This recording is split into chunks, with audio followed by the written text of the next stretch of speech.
5 years of marriage to my mysophobic billionaire husband, Liam Hartley. And today, I found a suspicious dark residue on the passenger seat of his luxury sedan. Just as I was about to confront him, his assistant Mira walked up, tugging at her tight pencil skirt. She flashed a sweet, apologetic smile. "I'm so sorry, Mrs Hartley.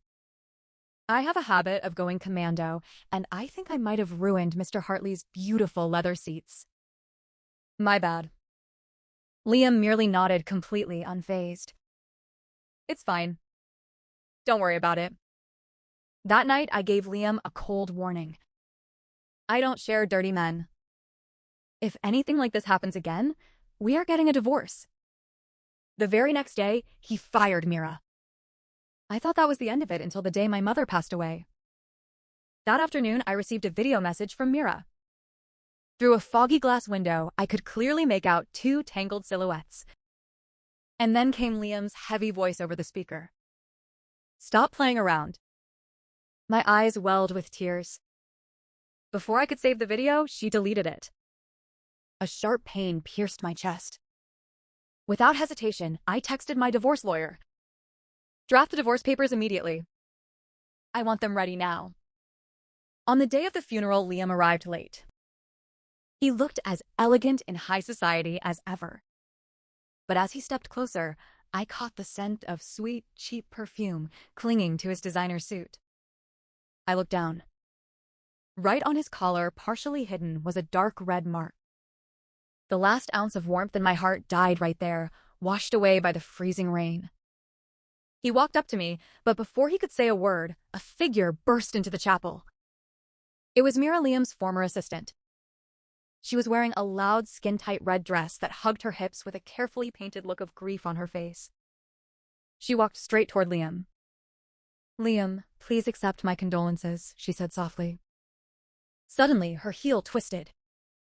With a sharp gasp, she lost her balance and fell directly into Liam's arms. Liam didn't push her away. Instead, his hands instinctively gripped her waist. In the chaotic stumble, Mira lifted her face just as Liam leaned down. Their lips met softly, easily. Liam frowned slightly, holding her steady. His voice was low, gentle, and filled with a helpless indulgence I had never heard before. "Careful." The blood in my veins turned to ice. My mind instantly flashed back to that provocative video. He had used that exact same indulgent, breathless tone when he whispered, "Stop playing around." It made me think of our wedding night. I had put on a beautiful silk gown, gathered all my courage, and gently kissed his lips. It was just a light, fleeting touch, but he had shoved me away so violently that I hit the nightstand. He rushed into the bathroom, and I heard him retching inside. After that, he spent a full 30 minutes rinsing his mouth obsessively until his gums bled. When he finally walked out, his face was pale and his eyes were dead cold. "Sienna, I told you, do not touch me." The whispers of the guests rushed over me like a tide. The looks they threw at me were filled with curiosity, pity, and a sick sense of amusement. My father, Arthur, turned absolutely livid. Clenching his fists, he muttered under his breath, "Is this how the Hartley family shows respect to the deceased? What a disgrace." Grandpa Charles Hartley banged his cane heavily against the marble floor. "Enough. What kind of circus is this? Do you have no shame, Liam?"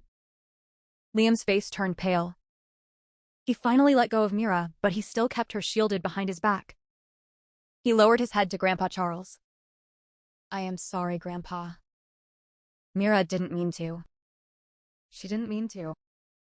Such a light, effortless excuse. With those words, he dragged my dignity, my dead mother's memory, and the entire Vance family name through the mud. I spoke my voice so calm that it sounded foreign even to me. "Liam, take her and get the hell out of here." He stared at me, a flash of panic and guilt crossing his eyes. He quickly stepped closer and whispered, "Sienna, don't throw a tantrum at a time like this, okay?" Mira just tripped. He was still defending her. I looked him dead in the eye, repeating his words. "A tantrum.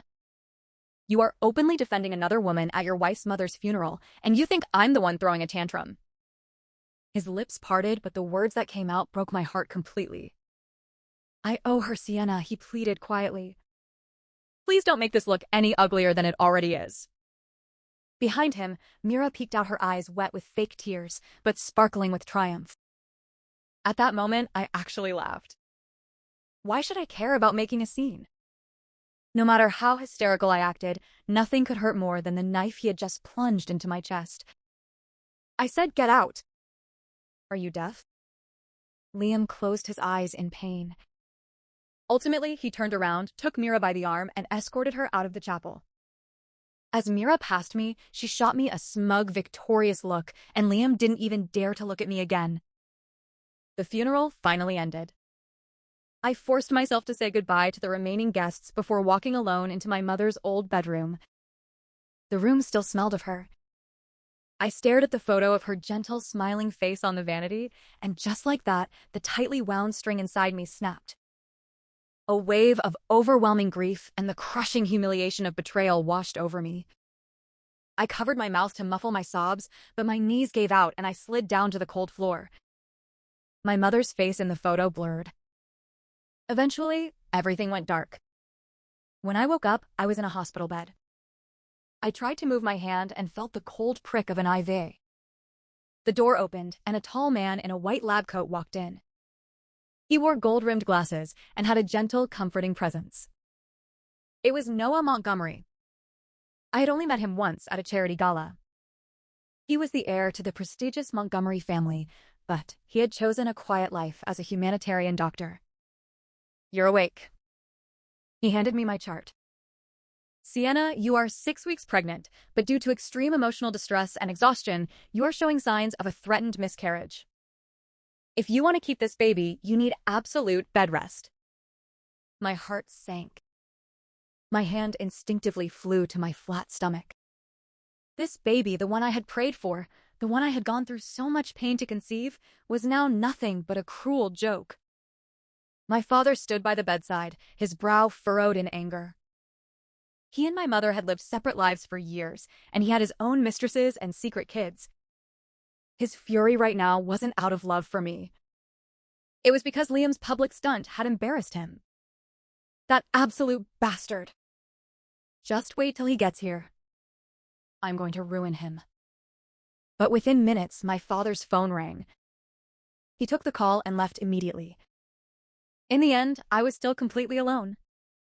By evening, Liam showed up. He was carrying a thermal flask, his expression tense. Seeing me awake, he let out a sigh of relief and rushed to my side. Sienna, how are you feeling? I didn't look at him. He began to ramble, trying to justify himself. About yesterday at the funeral. I'm sorry, but Mira has no one in the city. She's completely helpless, and I couldn't just leave her. I need you to understand that. I slowly turned my head and stared at him. The man before me felt like a complete stranger. Did you ever try to understand me? I asked, my voice cracking. Liam, do you remember what I did to make you comfortable with me? I soaked my hands in harsh antiseptic, washing them over and over until my skin cracked and bled. It took me 5 whole years of patience just to get you to willingly hold me. But Mira, she gets to stay in your car. She gets to be cradled in your arms at my mother's funeral. Tell me, Liam, why? My voice was shaking, every word dripping with raw pain. His face turned completely pale, and he couldn't find a single word to say. Silence was the most brutal answer. It told me loud and clear that my 5 years of devotion were nothing but a massive joke. Liam couldn't look me in the eye. Seeing how agitated I was, he tried to do what he always did. Throw money at the problem. Sienna, to make it up to you, I'll set up an art foundation in your mother's name. The Hartley Group will fully fund it. Think of it as a tribute to her. He was always like this, measuring everything with money, my feelings, his guilt, and now even my mother's dignity. Get out, I spat. He froze, shocked by my tone. He had never been spoken to like this before. I grabbed the pillow behind me and threw it at his face with all the strength I had left. I said, get the hell out of my sight. Late that night, a friend sent me a screenshot of an Instagram story. In a cozy dessert shop, Mira was leaning sweetly against Liam's shoulder. She was holding a spoon of half-eaten gelato up to his lips. Liam's head was turned toward his phone, but he didn't push her away. The caption read, "He still only eats what I feed him." This was the same man who would gag if I offered him a bite of my cookie. The same man who insisted on sanitizing our shared utensils dozens of times before touching it. Yet he was perfectly fine eating gelato. Mira had already put in her mouth. My stomach turned violently. I scrambled out of bed, rushed to the bathroom, and threw up until nothing was left. Staring at my pale, hollow reflection in the mirror, I felt a deep, sickening disgust. I wasn't just disgusted by him. I was disgusted by myself for having crawled in the dirt for him for 5 long years. After getting discharged, I went alone to the sculpture studio where we first met. 5 years ago, I held my first solo exhibition there. The gallery had been packed that day, but Liam had stood in front of a sculpture called The Gilded Cage for an entire afternoon. I thought I had found my soulmate. Standing in front of that same sculpture now, I realized how foolish I had been. He didn't understand my art. He just saw his own reflection in it. And I was just a self-righteous fool who had willingly jumped into a tragedy of my own making. The next day, a lawyer from the Hartley Group delivered a thick stack of documents. It was a family trust fund for my and Liam's future children. "Mrs. Hartley, this is from the elder Mr. Hartley and Mr. Liam Hartley," the lawyer explained. "If you have a child, they will automatically become the 3rd largest shareholder of the Hartley Group." Grandpa Charles had always pushed us to have a baby to secure our business marriage and Liam's inheritance. I used to look forward to this enduring, endless medical treatments and humiliation just to conceive. Now this document felt like a fresh slap in the face. I cut the lawyer off calmly. "No need. We won't be needing this trust fund ever." I wanted absolutely nothing to do with Liam Hartley. Later that afternoon, I went to the country club. Before I officially walked away from this marriage, I wanted to sculpt one last piece as a farewell to the baby in my womb. But I didn't expect to run into those two again. Mira was dressed in a tight, fiery Red Riding outfit, looking radiant. Liam stood by the fence, his eyes locked onto her. Suddenly, Mira shrieked and fell off her horse. Liam's face went completely pale. Without a second thought, he bolted toward her. As Mira whimpered in pain, Liam completely forgot his mysophobia. He scooped up her dirt-covered body and rushed her toward the medical clinic. My chisel hovered in midair. The sun was warm, but I felt freezing cold. I remembered the time I had a sudden panic attack and collapsed in our living room. Liam had stood a safe distance away, shouting for the housekeeper and the doctor, but he never once reached out to touch me. It turned out his mysophobia was selective. It wasn't that he couldn't touch anyone. He just didn't want to touch me. My heart went completely numb. I guess when disappointment reaches its peak, all you feel is absolute exhaustion. That evening, my assistant called, her voice frantic. "Sienna, there's trouble. Liam just beat up Victor Sterling, the CEO of Sterling Corp, because of Mira." My head throbbed. What?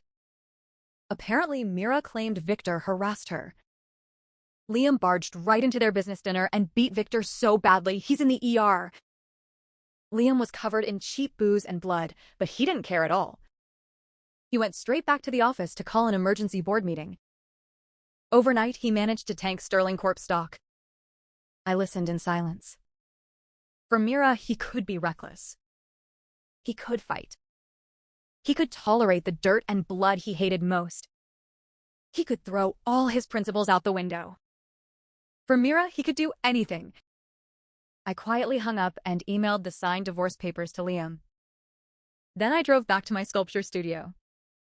This time, I wouldn't give him another chance to explain. I went back to the penthouse studio to grab my medical records. The place was a wedding gift from Liam overlooking the river.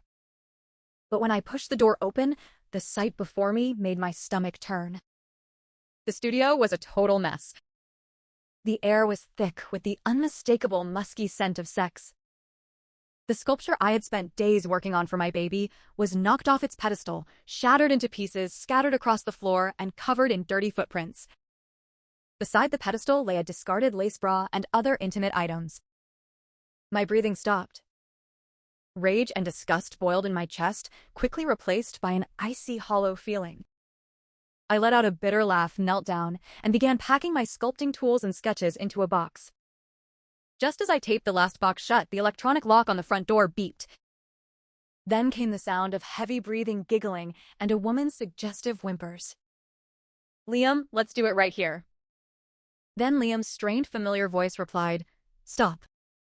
I hid behind a large canvas, watching coldly. Mira was wrapped around him like a snake, kissing him aggressively while her hands worked on his shirt buttons. Liam's breathing was shallow and fast. He made a weak, stiff attempt to push her away, but that resistance lasted only a few seconds before he gave in. A wave of nausea hit me, and I accidentally knocked over a jar of chisels. Liam snapped his head toward the sound. When his eyes met mine, he panicked and violently pushed Mira off him. "Sienna, let me explain." He cried out, his voice cracking. "I've been looking for you ever since I got the divorce papers. There's nothing going on between us, I swear." He reached out to grab my arm, but froze when he saw the sheer disgust in my eyes. I have this place cleaned every day. I don't know how she got in." "Sienna, please don't leave. Don't look at me like that. Can we please just talk?" He was rambling, his eyes filled with genuine panic. But Mira just laughed. She stepped forward and kicked my packed box of supplies, sending my sketches and tool jars flying across the floor, ruining my clothes. She leaned in close to my ear and whispered, "Sienna, what explanation do you want? Want him to admit he loves me more? A pathetic woman like you doesn't deserve to have Liam's baby anyway. Honestly, I feel bad for your dead mother. She probably died just to get away from a depressing loser like you." "Shut up." My self-control snapped. I raised my hand and swung it hard toward her smug face. But before my hand could land, my wrist was grabbed in a brutal grip. It was Liam. He pulled Mira behind him and shoved me back. I saw it clearly. His brows were furrowed and his eyes were filled with a deep, ugly irritation I had never seen before. He looked like a completely different person from the man who had just begged me to stay. I stared at him in utter shock. Time seemed to slow down. The sheer disgust in his eyes was sharper than any of Mira's venomous words. It felt like my heart had been pierced, letting the very last drop of my warmth drain out. I stumbled backward, my lower back crashing hard against the heavy wooden pedestal. A sharp, blinding pain exploded in my abdomen. My vision went black, and I felt a warm, terrifying rush of liquid running down my legs, staining my dress red. The studio door was kicked open. Noah rushed in looking frantic.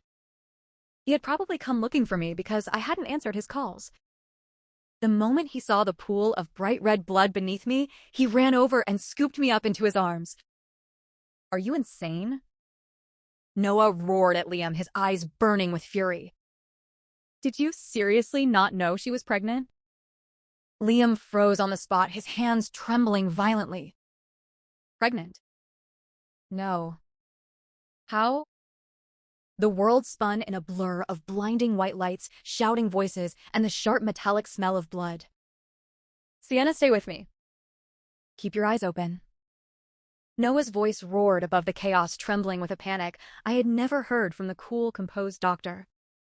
Behind us, Liam stood frozen in the doorway of the ruined studio, his hands dripping with my blood. His face was paler than a corpse, his lips trembling as he tried to take a step forward. "Sienna," he choked out, his voice cracking violently. "Sienna, I didn't. No, I swear I didn't know."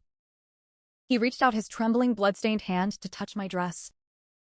But Noah spun around, his eyes blazing with pure, lethal fury. "Touch her again," Noah snarled, his voice dropping into a dangerous, icy register. "And I will make sure you never practice business or breathe freely in this city again." Noah didn't wait for a response. He kicked open the glass doors of the building, carrying me directly into a waiting ambulance. As the door slammed shut, the last sight I had of Liam was his tall figure standing in the rain, staring at his hands in horror, while Mira tugged at his arm, whining about her scraped knee. In the emergency room, the ceiling lights whirled overhead. The pain in my abdomen was a tearing, agonizing fire. I clutched Noah's white coat, my fingernails digging through the fabric. "Noah," I whispered, tears spilling hot down my cold cheeks. "The baby." Noah squeezed my hand tightly, his gold-rimmed glasses fogged with moisture. "Hold on, Sienna. Just hold on." An hour later, the sharp, rhythmic beep of the heart monitor filled the sterile room. The surgery was over. The doctor stepped out, pulling off his mask with a heavy sigh. He looked at Noah, then at me, shaking his head slowly. "I'm sorry, Miss Vance. The physical trauma combined with extreme emotional stress caused a complete placental abruption. We couldn't save the child." A vast, suffocating silence descended upon the room. I didn't scream. I didn't cry. My hand rested flat on my empty, cold stomach. The tiny life that I had tried so hard to protect, the child I had hoped to love with all my heart, was gone. The last thread tying me to Liam Hartley had been severed with a blade of pure, bloody cruelty. "Sienna." Noah stepped beside my bed, his voice trembling as he reached out, gently wiping a cold tear from my temple. "If you want to cry, cry. Don't hold it in." I turned my head toward the dark window, looking at the rain trickling down the glass like endless tears. "I don't have any tears left." "Noah," I said, my voice eerily calm, devoid of all temperature. "Please call my lawyer. Tell him to bring the final divorce decree. I want it done tonight." At 2 a.m, the heavy wooden doors of the VIP hospital ward were pushed open. Liam stood in the doorway. He was drenched from the rain. His expensive suit ruined his hair sticking to his forehead. He looked haggard, wild, and utterly broken. In his hands, he clutched a crumpled box of specialized vitamins and a thermal flask of soup. The same pathetic, useless gestures he always brought after tearing my heart to shreds. "Sienna," he breathed, stepping into the room like a man walking through a minefield. I brought the soup from the place you like. How is the baby?" He looked at my flat stomach, and the words died in his throat. Sitting beside my bed was my father, Arthur, along with Grandpa Charles Hartley, who was leaning heavily on his carved mahogany cane. When Grandpa Charles saw Liam, his face twisted in utter disgust. Before Liam could take another step, the elderly patriarch rose and brought his heavy cane down hard across Liam's back. Liam didn't dodge. He took the strike, staggering forward, kneeling on the cold floor. "You disgrace." Grandpa Charles roared, his voice shaking the quiet ward. "You monster. You pushed your own pregnant wife. You killed my great-grandchild for that cheap, scheming leech." Liam raised his head, his bloodshot eyes fixed entirely on me. Tears spilled over his lashes, mixing with the rainwater on his cheeks. "Sienna." I didn't know, he sobbed, reaching out his trembling hands toward the bed. "She provoked you. I thought you were going to hit her. I just tried to pull you apart. I swear to God, Sienna, if I knew you were carrying my child, I would have killed myself before touching you." I looked at him, kneeling on the floor. 2 days ago, I might have felt a lingering pang of bitterness. But now, sitting here in the cold quiet of my grief, I felt nothing. He was just a pathetic, hollow stranger. "Liam," I spoke, my voice so soft it was barely louder than a whisper. "Does it matter whether I was pregnant?" Liam froze. Even if I wasn't carrying a child, I continued, looking into his bloodshot eyes. "You grabbed me. You shoved me into a pedestal to protect a woman who ruined my mother's funeral, stained your car, and destroyed my art. You never cared about me. You only care about your own guilt." I gestured to the lawyer standing in the corner. A thick document was placed on the tray table in front of me. I picked up the pen and signed my name on the final page without a single second of hesitation. "Sienna Vance." I slid the papers across the table toward him. "Sign it, Liam. Let's save whatever tiny shred of dignity we have left." Liam stared at the black ink of my signature.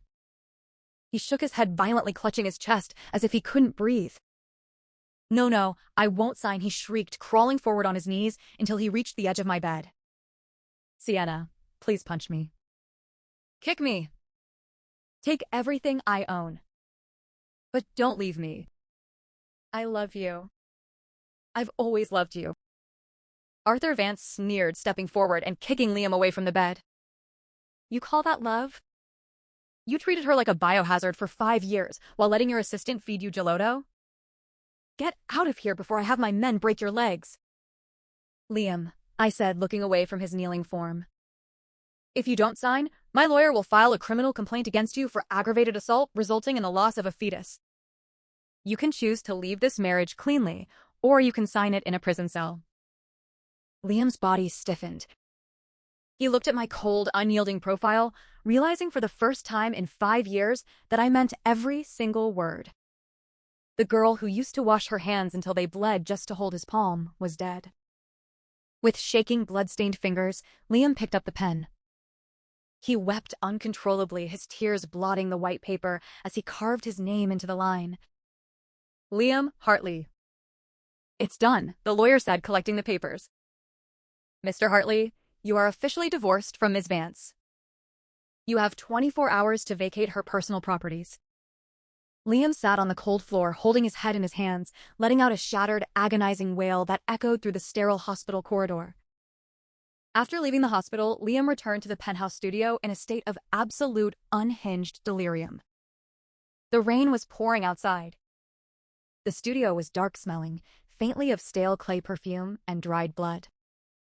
On the floor near the pedestal lay the pool of dark, dried crimson where I had fallen. Liam sank to his knees beside the stain, his hands trembling as he touched the dry floorboards. Sienna, he whimpered into the dark room. I'm sorry. I'm so sorry. Suddenly, the front door beeped and the lights clicked on. Mira walked in wearing a plush bathrobe holding a glass of expensive wine.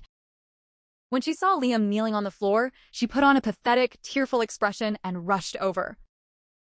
Liam, oh my God, you're back! She whimpered, reaching out to wrap her arms around his neck. I was so scared. That crazy doctor threatened me. How is Sienna? Did she stop throwing her tantrum? Liam slowly raised his head. His eyes were completely bloodshot, dark and hollow, looking at her as if she were a venomous viper. Mira flinched under his gaze, but quickly tried to play her usual card. Liam, why are you looking at me like that? I was just trying to protect our love. Sienna never understood you. She didn't know about your mysophobia. She didn't know how fragile you are. Only I truly care about you. A deafening crack echoed through the studio.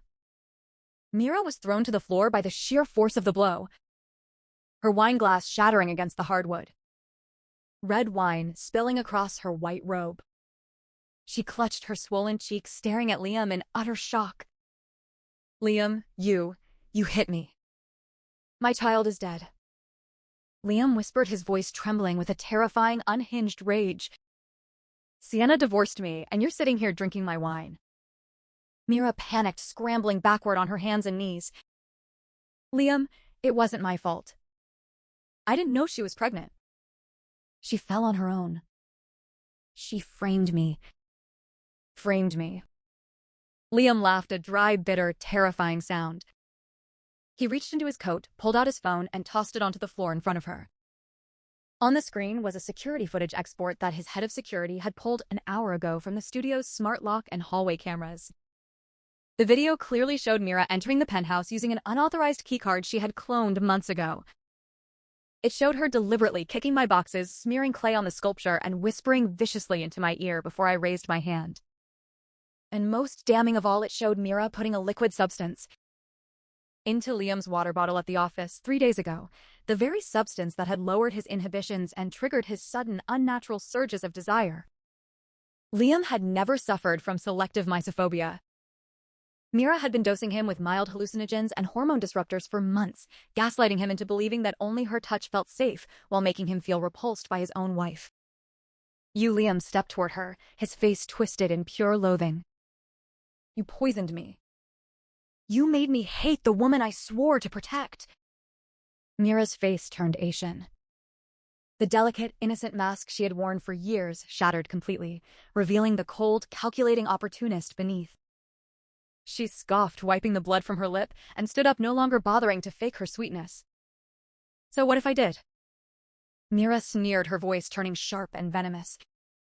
Liam, you were a pathetic, weak idiot. You sat in that big office crying about how no one understood your precious little trauma while Sienna slaved away trying to fix you. I just gave you what you wanted, an easy excuse to be a scumbag. You loved the feeling of having two women fight over you, didn't you? She laughed mockingly. Don't pin your sins on me, Liam. You killed your own baby because you were too arrogant to see through a simple trap. Liam stood frozen, her words striking him like jagged shards of glass. Every word was true. He had enjoyed the ego stroke. He had used Mira to feel superior, to punish me for making him feel inadequate. He was the sole architect of his own ruin. Get out. Liam whispered, his voice dead. Gladly, Mira spat, grabbing her designer bag from the sofa. By the way, Victor Sterling's legal team just filed a $50 million lawsuit against the Hartley Group for your little assault stunt. Enjoy bankruptcy, Liam. She turned on her high heels and strutted out of the studio, slamming the door behind her. Liam collapsed onto the floor beside the pool of dried blood, curling into a fetal position, letting out a scream of utter, unholy agony into the empty apartment. 2 months later, the morning sun flooded through the floor-to-ceiling windows of the Montgomery Art Foundation's private gallery. The air smelled of fresh clay, turpentine, and blooming white lilies. I stood before a massive 6-foot sculpture holding a modeling tool. The piece was titled Unshackled. It depicted a magnificent bronze phoenix breaking through dark, rusted iron bars, its wings sweeping outward in a gesture of raw power and absolute freedom. There was no sorrow in this sculpture. Only raw, terrifying power and absolute freedom. It's breathtaking. A gentle voice spoke behind me. I turned around to see Noah standing there, dressed in a sharp gray suit, holding 2 cups of steaming coffee. He handed one to me, his gold-rimmed glasses catching the morning light. The head curator from the Paris Modern Art Museum just called. Noah smiled softly. They want Unshackled to be the centerpiece for their winter exhibition. They're offering $2 million. I took a sip of the coffee, smiling faintly. Tell him it's not for sale. Noah raised an eyebrow. Oh, why is that? Because it belongs to me. I looked at the sculpture, feeling a profound sense of peace in my chest. It's a reminder of the price I paid to become myself again. Over the past 2 months, my life had completely transformed. With the support of my father and the Montgomery family, I established my own independent studio. My artwork, once heavy and melancholic, had evolved into something fierce and brilliant. The international art world embraced my rebirth with open arms. Meanwhile, Noah had stayed by my side, never pressing me, never demanding anything in return. He was just a steady, warm presence, offering me the quiet respect and space I had lacked for 5 long years. How are you feeling today? Noah asked gently, looking at my healthy, glowing face. Better than ever, I replied truthfully. Just then, my assistant Nina hurried into the gallery, looking slightly anxious. Miss Vance. Nina hesitated. There's someone outside. He's been standing in the rain since 7 this morning. He refuses to leave. I walked over to the glass window overlooking the courtyard. Down in the rain stood Liam. He looked unrecognizable. The arrogant, immaculate billionaire CEO was gone. He was wearing a rumpled, faded coat, his face gaunt, his hair matted with rain. He held a small, ruined wooden box in his arms, staring up at my gallery window with hollow, desperate eyes. Over the past 8 weeks, the Hartley Group had suffered a catastrophic collapse. Following the scandal of Liam pushing his pregnant wife, combined with Victor Sterling's lawsuit and the board's discovery of Liam's gross corporate negligence, Grandpa Charles Hartley had officially stripped Liam of all executive powers. The company was placed under professional management. Liam was left with a modest trust allowance and a mountain of legal debts. Mira had tried to flee the country with stolen company funds, but Liam's lawyers caught her at the airport. She was currently facing 10 years in state prison for corporate fraud, embezzlement, and illegal distribution of controlled substances. Liam was left with nothing. No power, no status, no family, and no Sienna. Do you want me to have security clear him out? Noah asked softly, standing beside me. I looked down at the shivering man in the rain.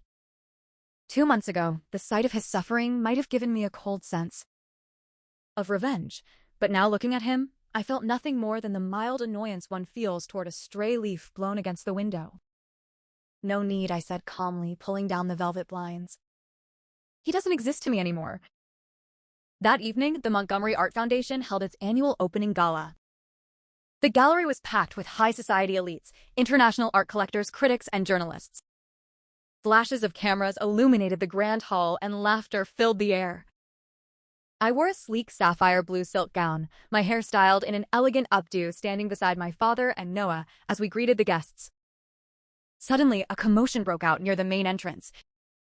"Sir, you can't go in there. You don't have an invitation," the security guard called out. The glass doors were pushed open, and Liam stumbled into the grand hall. The glittering crowd instantly parted, murmuring in disgust. Liam was drenched, smelling of rain and cheap alcohol, his shoes leaving dirty, muddy tracks across the pristine white marble floor. His wild, bloodshot eyes scanned the room until they landed on me. "Sienna," he breathed, his voice hoarse and broken. He took a stumbling step forward, reaching into his coat to pull out the ruined wooden box. "Sienna, look." Liam sobbed, falling onto his knees in the middle of the grand hall, right in front of dozens of cameras and journalists. "I found them. I saved them." He opened the box. Inside were the torn, ruined sketches he had kicked across the floor of my studio 2 months ago. He had painstakingly taped every single piece together, his hands covered in paper cuts and ink stains. "I fixed your drawing, Sienna." Liam wept, holding the box up like a beggar offering a holy relic. "I cleaned the studio. I fired Mira.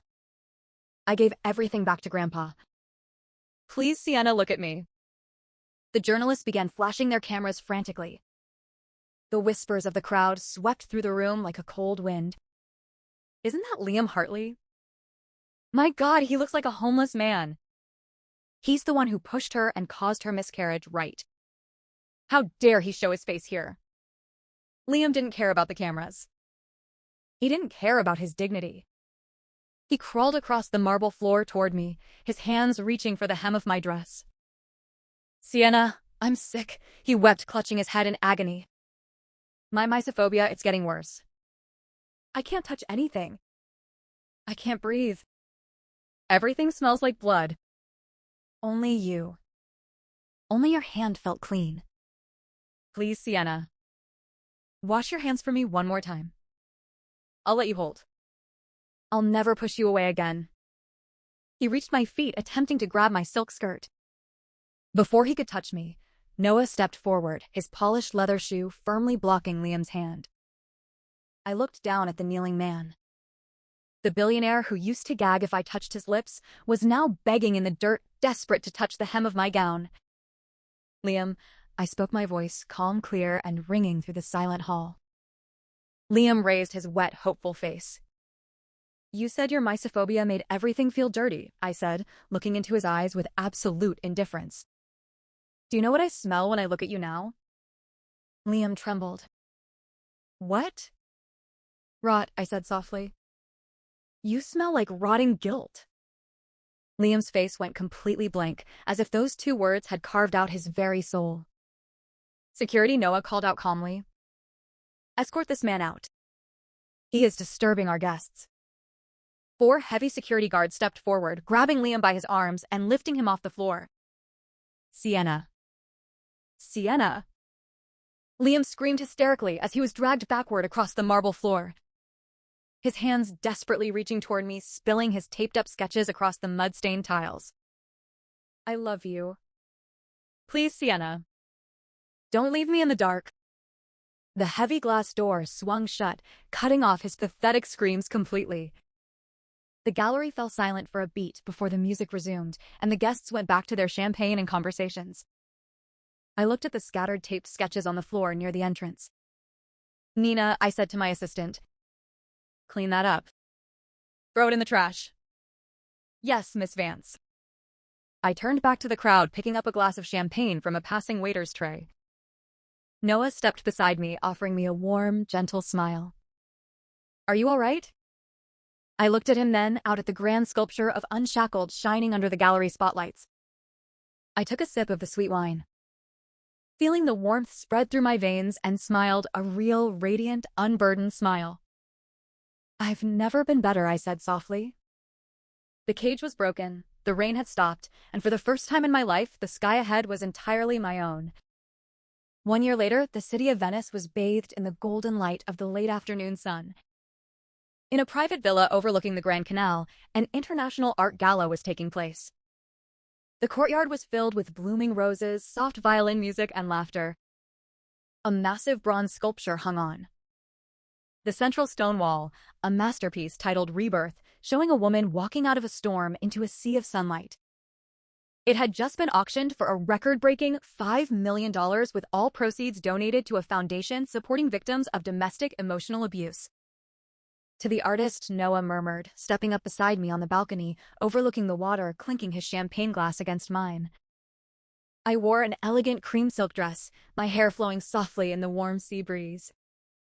I looked at Noah, smiling warmly. Over the past year, Noah had never pressured me into a relationship. He had simply walked beside me, supporting my dreams, respecting my space, and slowly, gently teaching me what real healthy affection felt like. 3 months ago, I had finally said yes when he asked me to be his girlfriend. To the future, I replied softly, clinking my glass against his. Just then, my phone buzzed with an email notification from my former assistant in my hometown. It contained a small news clip from a local police report. Former CEO Liam Hartley officially admitted to psychiatric facility following severe self-harming obsessive-compulsive episode. The article detailed how Liam had spent the past year living in a tiny, sterile room, washing his hands with harsh industrial bleach until his skin was permanently scarred, endlessly muttering the name Sienna while refusing to let anyone touch him. Mira had been sentenced to 8 years in state prison, where her appeals were repeatedly denied. I closed the email. I didn't feel joy. I didn't feel hatred. I simply wiped the notification away, letting the phone slide into my handbag. Noah reached out, his warm, steady fingers gently lacing through mine. He didn't ask for permission, nor did he need to. His touch felt light, safe, and entirely natural. "What are you thinking about?" Noah asked softly, looking down at me with eyes full of quiet, undivided devotion. I looked out at the shimmering water of the canal, at the gondolas gliding smoothly under the stone bridges, and at the bright, open blue sky above us. "Nothing," I smiled, squeezing his hand warmly. "Just thinking about how beautiful the evening is." The past was a closed book, buried deep beneath the dirt. And as the sun set over Venice, painting the sky in shades of golden rose, I knew that my story was finally free.